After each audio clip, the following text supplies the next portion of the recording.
तर एरवी आपण शिक्षकांना शाळेत शिकवतानाची दृश्य पाहतो, हे खरं तर सामान्य आहे. मात्र शिक्षकांचीच शाळा आता राज्य सरकार घेत आहे असं म्हटलं तर तुम्हाला याचं आश्चर्य वाटू शकतं, पण हे खरं आहे.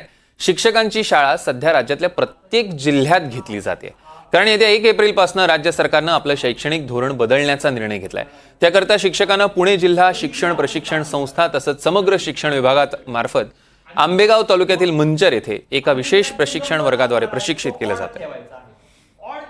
या प्रशिक्षण वर्गातनं आढावा घेतलाय आमचे प्रतिनिधी अविनाश पवार यांनी. मी आलोय पुणे जिल्ह्यातल्या आंबेगाव तालुक्यामधल्या मनसरमधल्या या महात्मा गांधी विद्यालयात, जिथे आता प्रशिक्षण सुरू आहे.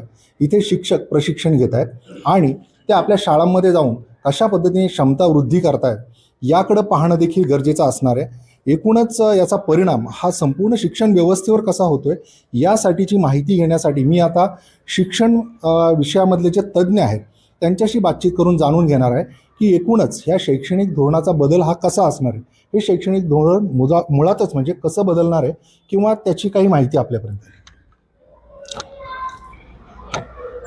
सध्या शिक्षण धोरण आता म्हणजे शिक्षक क्षमतावृद्धी प्रशिक्षण 2.0 सुरू आहे.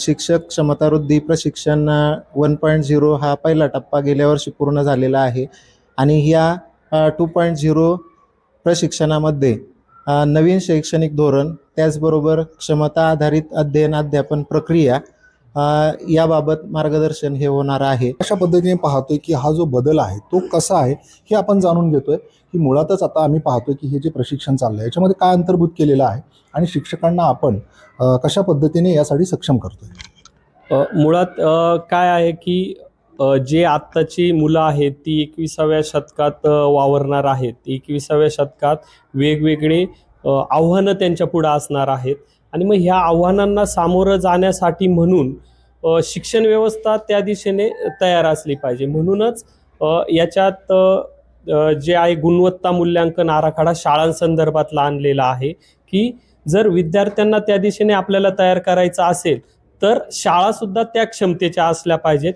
आणि त्या शाळांचं मूल्यांकन त्याच दिशेने व्हायला पाहिजे. तर मग त्या दृष्टीने हा मूल्यांकन आराखडा आलेला आहे आणि त्याचं प्रशिक्षण इथे आम्ही देत आहोत. जे विद्यार्थी आहेत त्यांनी मागच्या पारंपरिक शिक्षणाला सोडून आता या नवीन शिक्षणाला सामोरं गेलं पाहिजे आणि त्याच्यातूनच आता हा जो पाया आहे शिक्षणाचा तो भक्कम करण्याचा प्रयत्न जो आहे तो राज्य सरकारचा सध्या सुरू असल्याचं आपल्याला पाहायला मिळत आहे. अविनाश पवार, NDTV मराठी, मनसर, पुणे.